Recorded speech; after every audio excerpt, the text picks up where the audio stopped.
the rematch of that Monday night game that saw the Patriots exercise dominance over the AFC East. They seemed a little happy after that game. Bill Belichick actually smiled after that game.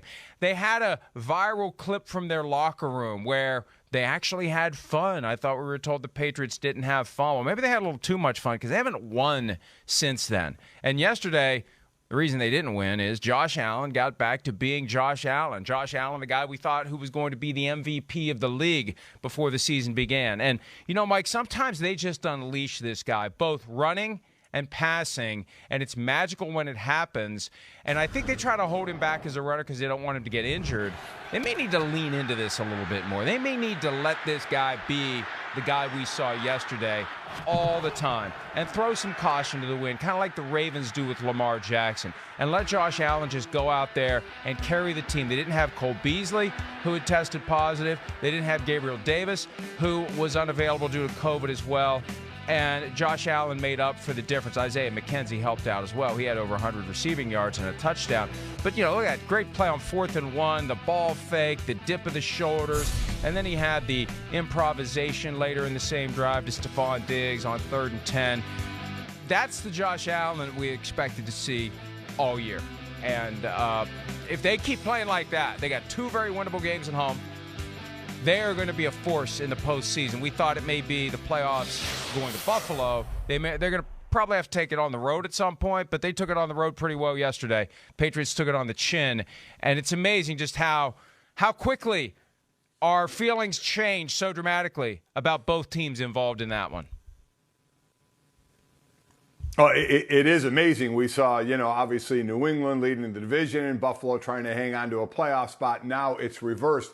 I think there are 3 teams that need their quarterback to move. And I think Buffalo's one of them. I think Baltimore, you mentioned the other one. And I think the Arizona Cardinals as well with Kyler Murray. He's running a little less this year. But all of them have dealt through their short careers with some injury. So I think that's the hesitation, especially when Josh Allen, that second year, you know, or the year he started throwing the ball better. When they got Stephon Diggs, they said, okay, he's throwing the ball well. We don't need him to run as much. But for this team to reach their potential, for Baltimore to eventually do that, for Arizona to eventually do that, they need those quarterbacks to be themselves and run. The only problem is you rarely see a running quarterback with a long career in the NFL. It doesn't work that way because they're going to take too many hits.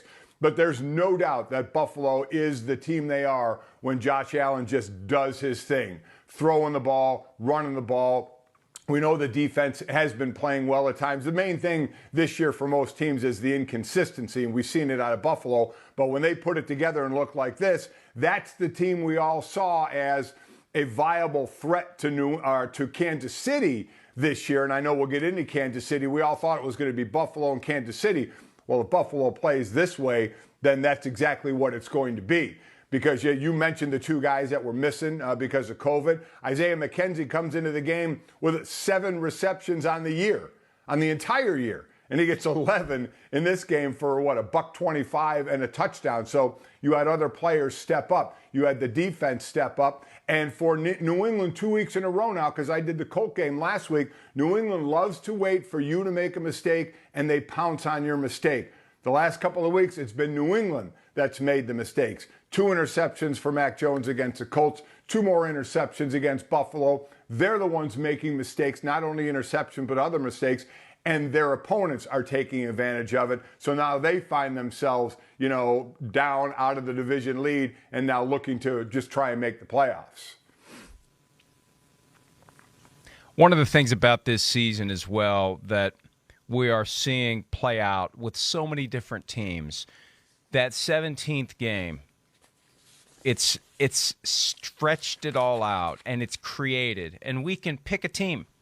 Ups and downs and highs and lows and narratives develop and then they shatter and it goes the other way and then they bottom out and then it starts maybe going the other way. And that's the one thing that we have to keep in mind. I used to always say that there would be a team right around Thanksgiving that gets hot and stays hot. I think Christmas may be that point now where we look for the team that is lurking on the fringes, because we had 27 teams alive for the postseason entering this weekend.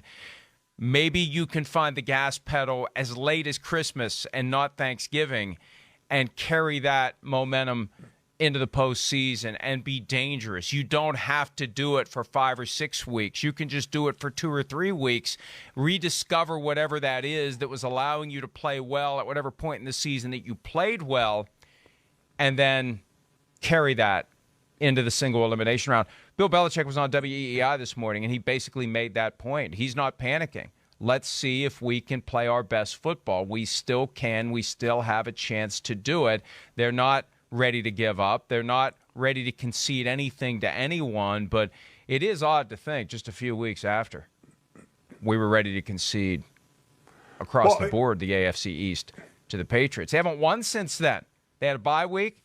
They looked very flat on that Saturday night against the Colts, and they didn't look much better yesterday as the Bills became, Mike, and I think you're right, the idea that they could